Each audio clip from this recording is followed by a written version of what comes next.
സുപ്രഭാതം എന്ന പ്രതിദിന പരിപാടിയിലേക്ക് എല്ലാ മാന്യ ശ്രോതാക്കൾക്കും സ്വാഗതം.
ഇന്ന് നമ്മോട് വചനം സംസാരിക്കുന്നത് സഹോദരൻ TK പൗലോസ് മണ്ണൂർ.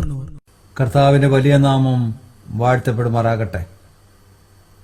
ഇന്ന് രാവിലെയും കർത്താവിന്റെ സന്നിധിയിൽ വന്ന് കർത്താവിനെ ആരാധിക്കുവാൻ, മഹത്വപ്പെടുത്തുവാൻ ആയുസ്സും ആരോഗ്യവും അവസരവും അനുവദിച്ച ദൈവത്തിന് ആദ്യം സ്തോത്രമർപ്പിക്കാം. ഇന്നത്തെ ആരാധനയോട് ബന്ധപ്പെട്ട് തിരുവചനമായി ബൈബിളിൽ നിന്ന് ഒരു വാക്യം വായിക്കാം. സങ്കീർത്തനങ്ങൾ 96:4.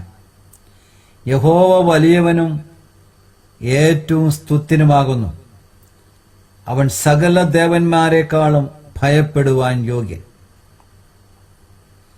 ആരാധനയിൽ നാം ദൈവത്തിന് കൊടുക്കുകയാണ്.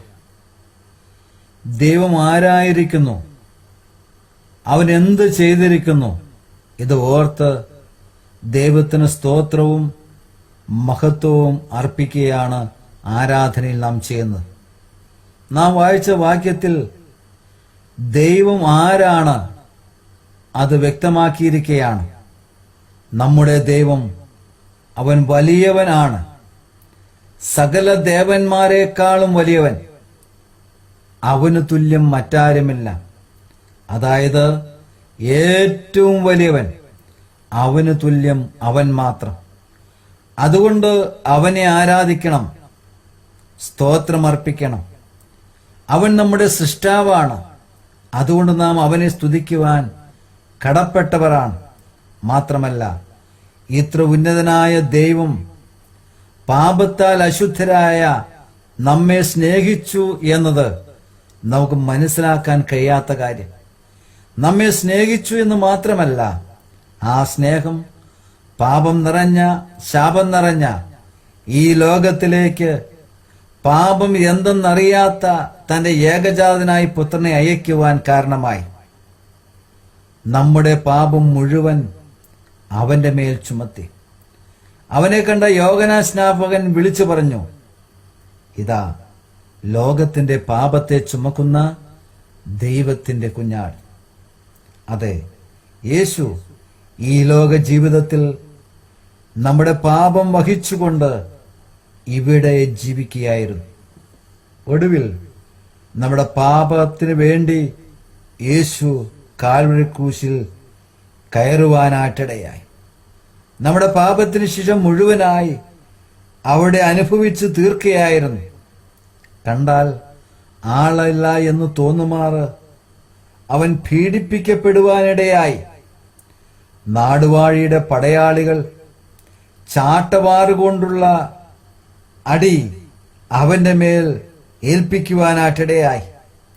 ആ ശരീരം ഒഴിവ് ചാലുകൾ പോലെ നീളത്തിൽ കീറി, തലയിൽ മുള്ളുകൊണ്ട് കിരീടം മെടഞ്ഞു വച്ച് അവർ ആഞ്ഞടിച്ചു. കൈകാലുകൾ കാരിരുമ്പാണികളാൽ തുളയ്ക്കപ്പെടുവാനായിട്ടിടയായി. എന്തിനു വേണ്ടി? നമ്മുടെ പാപത്തിന് പരിഹാരം തരുവാനായിട്ട്.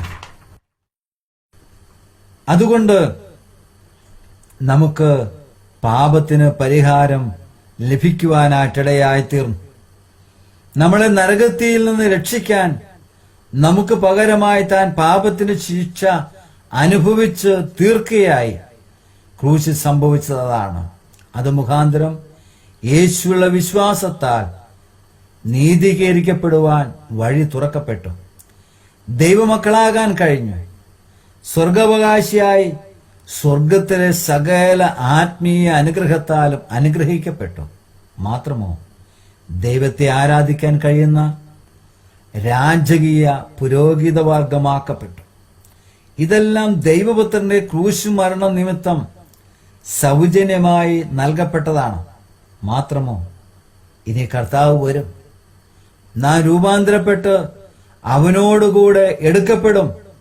നിത്യതയിലും സ്വർഗത്തിൽ ഈ ആരാധന തുടരുവാനായിട്ട് കഴിയും. ഇതെല്ലാം ഓർത്ത് നമ്ര ശിരസ്കരായി നമുക്ക് സ്തോത്രമെന്ന യാഗം യേശുക്രിസ്തു മുഖാന്തരം പിതാവായ ദൈവത്തിന് അർപ്പിക്കാം.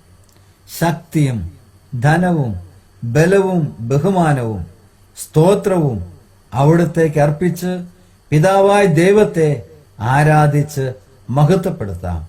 അവിടുത്തെ വലിയ നാമം ഇന്നും എന്നേക്കും വാഴ്ത്തപ്പെടുമാറാകട്ടെ.